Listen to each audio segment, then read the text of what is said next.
Fala galera, bem-vindos de volta a mais um vídeo.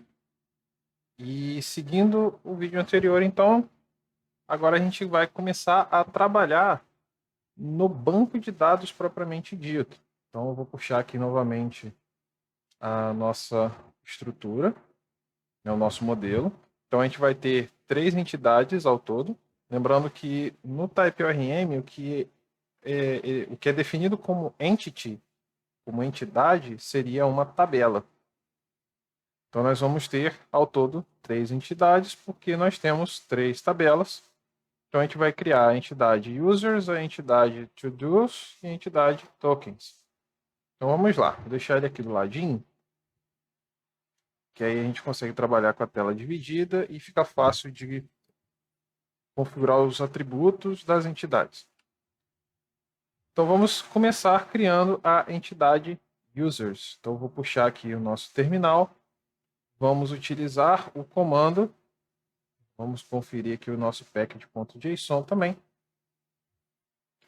Nós vamos utilizar aqui o comando typeorm:entity:create.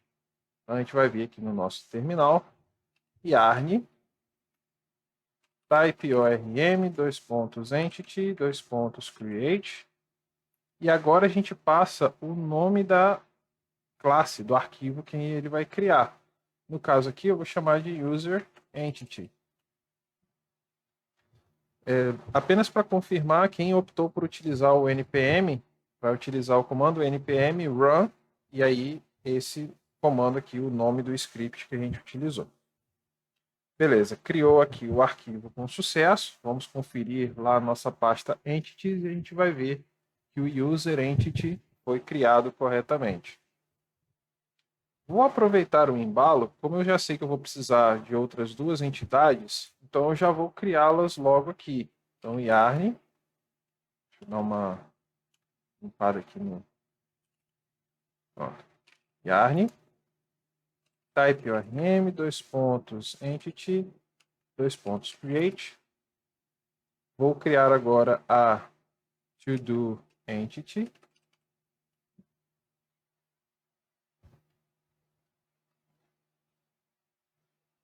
E por fim, vou criar logo também aqui. Se vocês não quiserem ficar toda hora digitando isso, vocês podem pressionar para cima aí para puxar o histórico. E aí é só alterar o final. No caso, agora vai ser o token entity. E com isso, nós temos as nossas três entidades configuradas.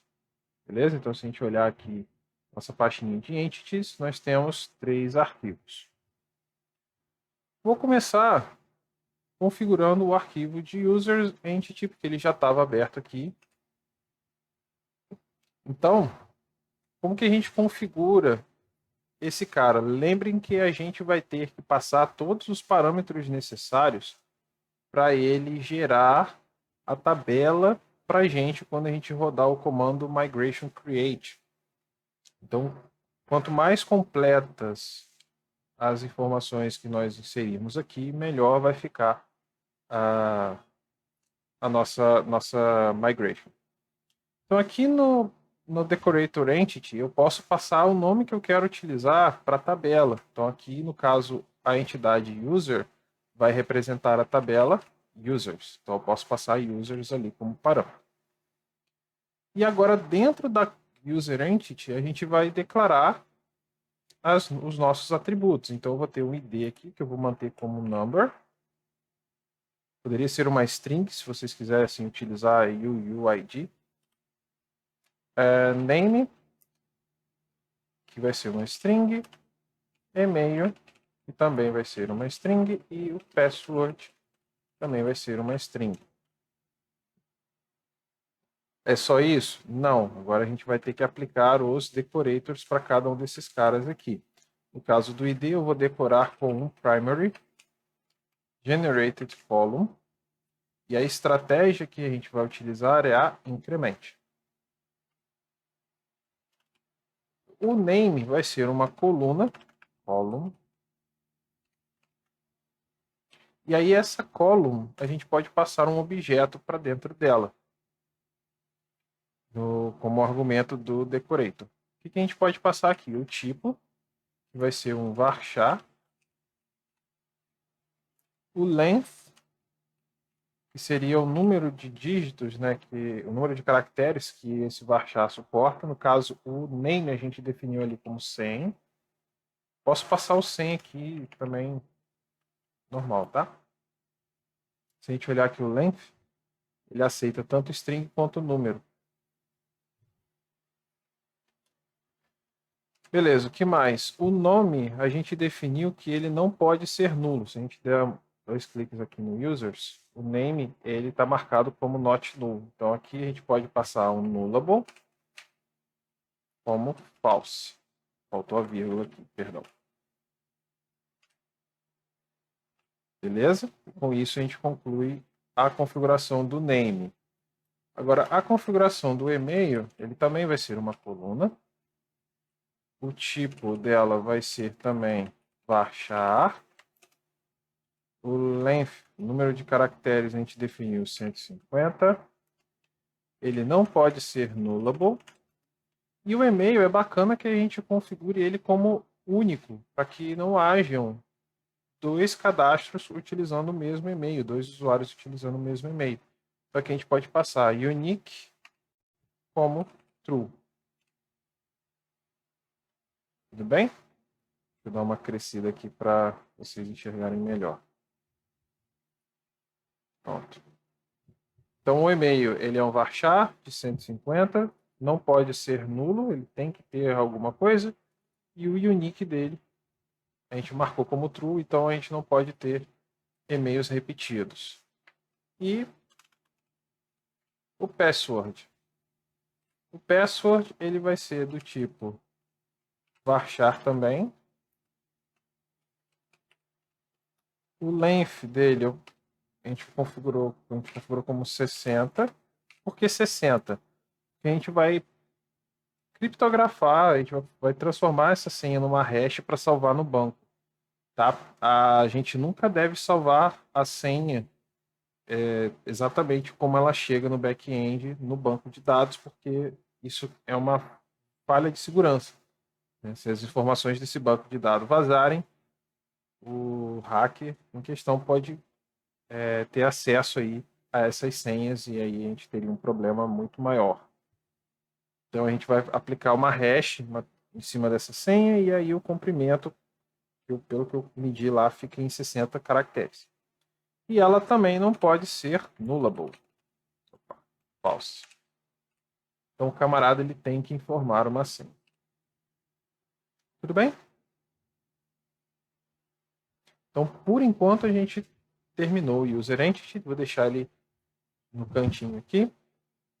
Vamos configurar a to-do entity. Então, vou scrollar aqui para baixo. Ó. O to-do entity ele vem representando a tabela to-dos. Então, aqui no entity, eu vou passar uma string to-dos. Tudo bem? E agora a gente configura os atributos dessa entidade. Então, o ID aqui que também vai ser um number. A gente vai ter a descrição, description, que é uma string. E a gente vai ter um isCompleted, que é um boolean. Tudo bem? Então, esses são os atributos. Vamos aos decorators. O ID ele também vai ser um primary generated column com a estratégia increment. A descrição a gente deixou como podendo ser um text.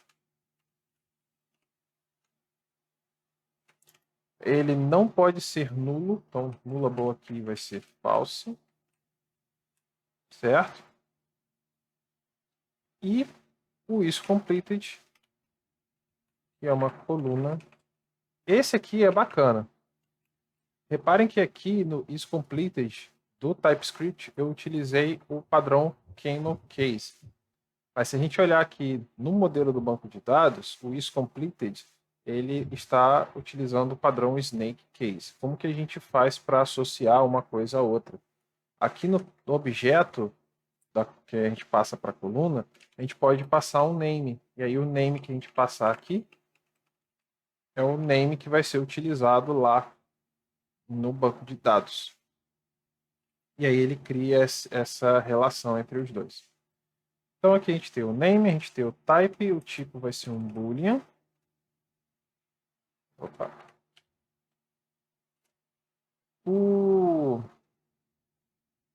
Ele pode ser nulo, mas aí para isso a gente coloca aqui um default. Então se o camarada, né, se a gente for inserir um registro na tabela to-dos e esse registro não tiver o campo isCompleted definido, então por padrão ele vai ser false. Então ele pode ser nulo, né? Teoricamente. E aí o valor padrão dele vai ser false. Tudo bem? O que falta agora? Para essa entidade, falta a gente definir aqui o user ID. Que também vai ser um number, né? Porque agora é a chave estrangeira. E aí ele também vai ser uma column. A gente pode passar aqui no objeto o name, porque seguindo o modelo do banco de dados, o nome desse campo é users underline ID. O tipo dele vai ser um integer. Tudo bem? E agora a gente precisa criar o relacionamento propriamente dito, tá? Até então a gente configurou um campo que vai representar a chave estrangeira, mas falta a gente dizer que ele é uma chave estrangeira. Como que a gente faz isso no type ORM? Dentro aqui do meu to-do entity, eu vou criar um user entity, né, que eu vou chamar aqui de user, que é do tipo user entity. E lá na minha entidade de usuários, eu vou criar um campo aqui que eu vou chamar de to-dos, que vai ser do tipo to-do entity list, né? Uma lista de tarefas. E agora eu vou aplicar decorators nesses camaradas. Então aqui no to-dos, a gente vai aplicar o decorator one to many. E aí aqui dentro do one to many, primeiro a gente vai definir o tipo que vai retornar, né, o tipo do retorno dele, e a gente vai fazer o vínculo com a outra entidade. No caso é sempre o contrário, tá? Se eu estou na tarefa, no arquivo aqui de user entity, eu vou referenciar aqui o to do. Então aqui eu vou passar uma função anônima que retorna um to do entity. E aí aqui, para cada tarefa, ela vai estar relacionada aqui ao todo.user. Então eu estou relacionando cada tarefa com esse usuário. E aqui na entidade de tarefas, né, na to-do entity, eu vou fazer algo similar. Eu vou decorar aqui o meu campo user, só que agora vai ser um many to one. E aí é a mesma ideia. Se eu estou no arquivo do to-do, eu vou indicar, eu vou citar, eu vou passar na configuração a outra entidade. Então aqui é uma função anônima que retorna um user entity. E aí cada user eu vou relacionar pelo user.todos.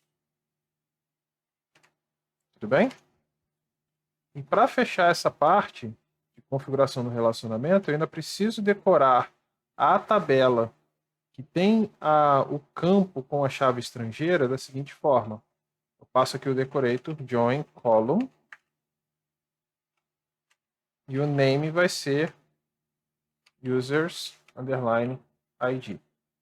Então, com isso, agora eu estou especificando que a tabela que contém o relacionamento, né, a chave estrangeira, a tabela não, perdão, a coluna que contém a chave estrangeira é a coluna users ID. E pronto, completamos a nossa parte do relacionamento entre usuário e tarefa. Agora, o que a gente faz? Falta a gente configurar o token entity. Então, vamos nesse camarada aqui. O nome da tabela A gente viu ali que é tokens pelo nosso modelo. Os tokens, eles também vão ter o ID, né, que é configuração padrão, number.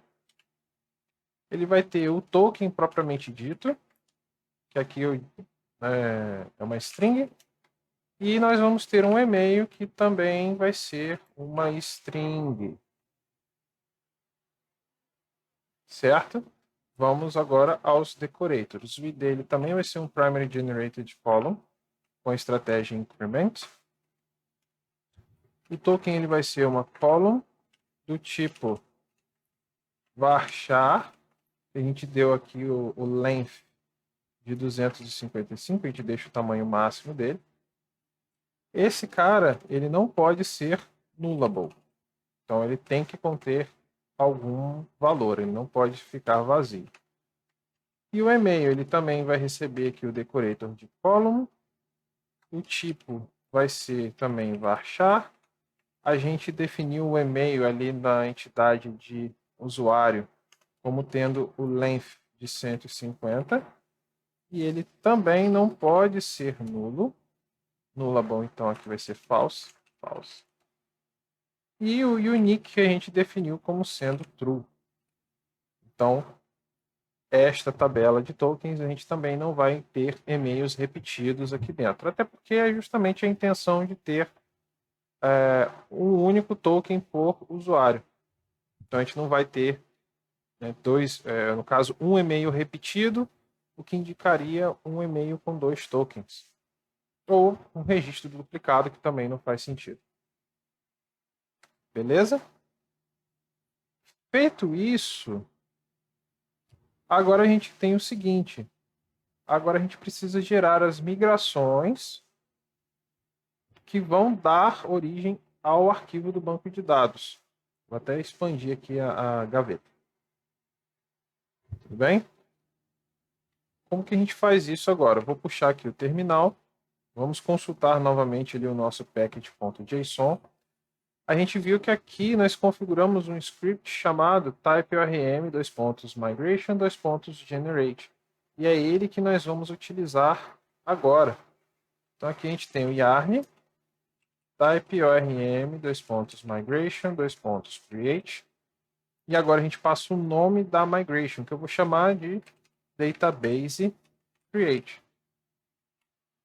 Porque agora a gente literalmente vai estar criando o banco de dados inteiro, completinho. Tudo bem? Então agora se a gente olhar aqui na nossa pastinha migrations, nós temos esse arquivo aqui. Na verdade, eu usei o comando errado, galera, perdão. Eu falei generate e executei o create.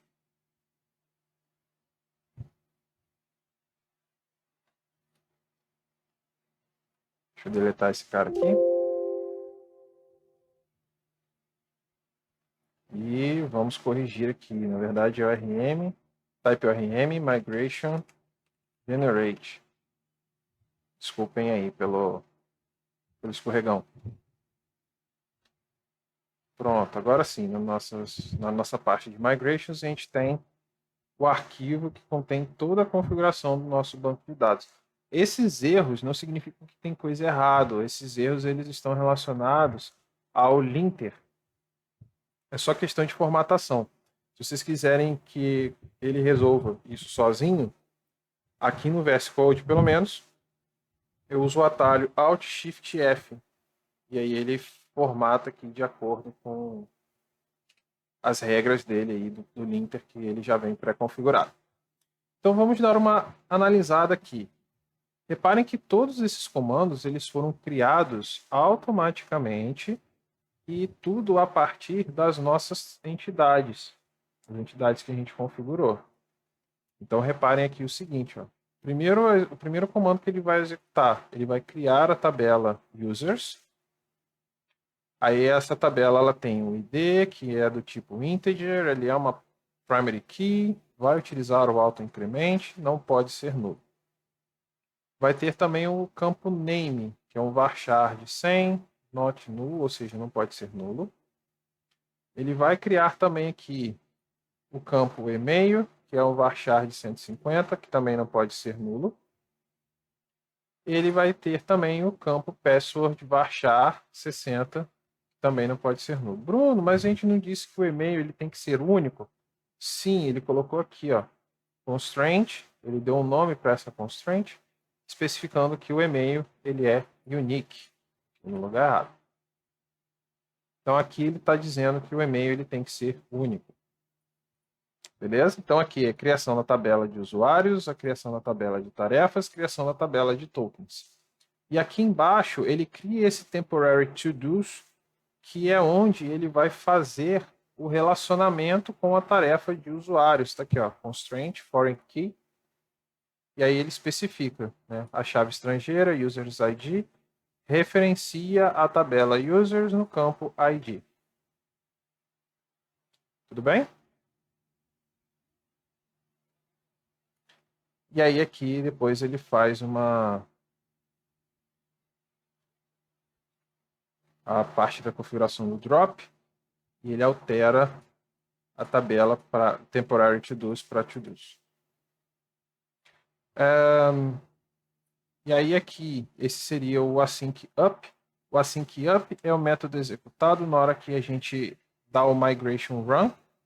E aqui seria o método down, que é o método executado quando a gente faz o migration revert, ou seja, quando a gente reverte a última migração. Então ele desfaz tudo que é feito aqui em cima. Beleza? Para a gente executar esse camarada, a gente faz o seguinte aqui, ó. Yarn, type ORM, migration, run. Se tudo der certo, ele vai executar a migration sem erro nenhum, como acabamos de ver aqui. Então, se a gente analisar agora aqui a nossa estrutura de pastas, aqui em cima a gente tem a pastinha data com o ftasks.db. Na realidade, esse arquivo ele não foi criado exatamente nesse instante, tá? Ele foi criado no momento em que a gente gerou a migration, porque dentro dele existe também uma tabelinha chamada migrations que serve para ele fazer o controle de quais as migrations já foram executadas e quais as que ainda não foram. E para a gente inspecionar esse arquivo é bem simples. Vocês podem utilizar o SQLite Studio. Vocês podem baixar o SQLite Studio. Ou se vocês não quiserem baixar nada, existe uma extensão no VS Code que é o SQLite. A partir dessa extensão instalada, a gente pode fazer aqui o seguinte, ó. Abrir a área de comandos. Para quem não sabe, é o comando Ctrl Shift P. E aqui a gente tem o comando SQLite, Open Database. Ele vai varrer a estrutura do projeto procurando o arquivos.db e aí é só a gente selecionar o arquivo e aqui na gavetinha dos arquivos ele vai liberar aqui para a gente o SQLite Explorer. Então daqui a gente consegue ver o nosso banco de dados, ftasks.db, e expandindo a gente tem aqui as nossas tabelas. As migrations, que como eu falei para vocês, ele controla quais as migrations que já foram executadas. A gente tem a nossa tabela de tarefas, que no momento encontra-se vazia. Nossa tabela de tokens, que também encontra-se vazia. E a nossa tabela de users, que também encontra-se vazia. E aí, expandindo cada uma delas, a gente pode ver a estrutura de cada um. Então, repare que, de fato, aqui ó, o isComplete, que na entidade nós criamos como Camel Case, no banco de dados ele foi criado com Snake Case. Mesma coisa o Users ID aqui, ó. Tudo bem? Então, com isso, nós estamos com a parte do banco de dados finalizada e estamos prontos para começar a construir os nossos módulos, ou seja, a começar a construir os nossos controllers, os nossos services e os nossos módulos de acordo aí com o padrão do Nest.js. Então a gente vai ter um módulo para usuários, um módulo para os tokens, um módulo para os to-dos e também vamos ter um módulo separado para autenticação. Tudo bem?